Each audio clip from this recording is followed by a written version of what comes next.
मीरपुर नाम के शहर में तेजस अपनी पत्नी नीरू के साथ रहता था। पति पत्नी दोनों ही नौकरी करते थे। एक दिन तेजस गांव अपनी माँ के पास फोन करता है। हेलो, प्रणाम माँ।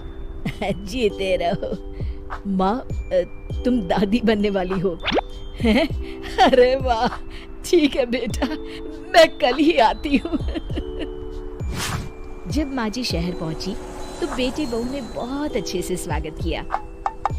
लीजिए माँ जी चाय। अरे गर्मा गर्म पकोड़े ले आओ माँ के लिए। नीरू रसोई में गई और 2 मिनट में ही पकोड़े ले आई। जी ये लीजिए। बहू जादू से बनाए हैं क्या? अभी तो रसोई में गई थी। यम्मी। माँ जी, शीला रसोई में पकोड़े तल रही है, मैं बस लेकर आई। हे भगवान, मेरा धर्म भ्रष्ट कर दिया तूने। अब तो गंगा जल से शुद्धिकरण करना होगा। दूसरे दिन, माँ जी मैंने नाश्ता बना दिया है, ऑफिस जा रही हूँ। पर अभी तो घर का सारा काम पड़ा है। शीला आती ही होगी, झाड़ू पोछा बर्तन कपड़े वो सब कर लेगी। हमारे जमाने में घर का सारा काम हम ही करते थे। जी माँ जी, आप बहुत होशियार हैं, मैं घर ऑफिस दोनों नहीं संभाल पाती। तो जरूरत क्या है घर से बाहर जाकर चाकरी करने की? वैसे भी घर का काम खुद करने से घर में बरकत आती है, समझी? पर माँ जी। पर वर कुछ नहीं, इस महीने की पगार मिले फिर ऑफिस बंद। हाँ। रात को नीरू तेजस से कहती है, सुनिए जी, माँ जी बोल रही थी कि मैं नौकरी छोड़ दूं। वैसे ठीक ही तो है, अभी तुम्हें आराम की जरूरत है। फिर भी आराम कहाँ, शीला को छुड़ाने के लिए बोल रही थी। तो अब 24 घंटे में इतना काम तो कर ही सकती हो। पर जॉब पसंद है मुझे, घर पर मन नहीं लगेगा। अगले दिन जब दोनों ऑफिस के लिए निकल रहे थे, मेरी तो कोई कीमत ही नहीं है इस घर में। माँ जी आजकल महंगाई बहुत है, रहन सहन भी बदल गया है, दोनों नौकरी करते हैं तभी ठीक रहता है। अच्छा, तू कहना क्या चाहती है? मेरा बेटा तुझे बिठा के खिला नहीं सकता?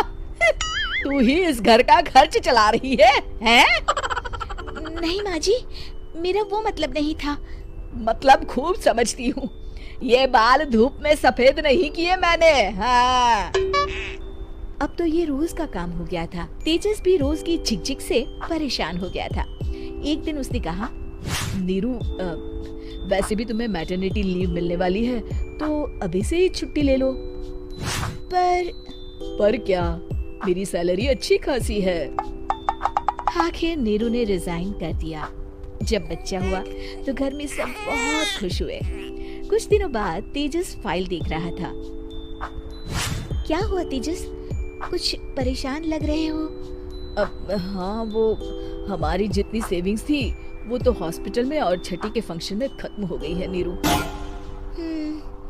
और अभी वैसे मंदी चल रही है तो मैं बोल रही थी कल मुन्ना को हेपेटाइटिस का टीका लगवाना है। नीरू, क्या पोस्टपोन नहीं कर सकते? नहीं जी, बिल्कुल नहीं। अब तेजस को समझ में आ रहा था कि उससे गलती हुई है।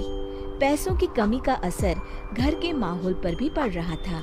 अगले दिन, बेटा मेरा चश्मा और ये दवाइयाँ ले आना, पर्चा देते हुए माँ जी ने कहा। जी।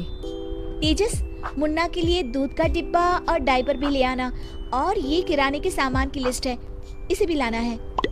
तेजस गुस्से में लिस्ट मरोड़कर फेंकता है और चिल्लाता है, पैसे क्या पेड़ पर उगते हैं? ये ले आना, वो ले आना।